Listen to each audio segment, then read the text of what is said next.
In this tutorial, I'll show you how to cancel your Figma subscription and understand what happens after your plan is downgraded. Start by signing in to your Figma account and opening the Figma dashboard. Click on your profile icon in the top left corner and select Settings from the menu.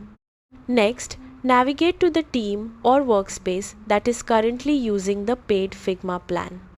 Open the team settings and look for the billing or plan section.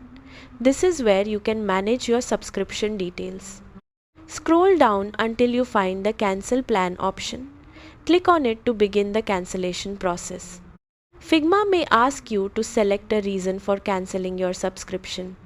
Choose the option that best matches your situation and continue. Review the information displayed on the screen so you understand what features will be removed after the downgrade. Click Confirm Cancellation to complete the process.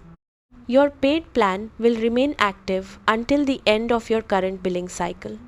After that, your workspace will automatically move to the free starter plan. Your files and projects will remain available, but some premium features may no longer be accessible after the downgrade. If you manage multiple teams, make sure you're canceling the correct subscription before confirming. And that's it. You've successfully cancelled your Figma subscription. Thanks for watching, and I'll see you in the next tutorial.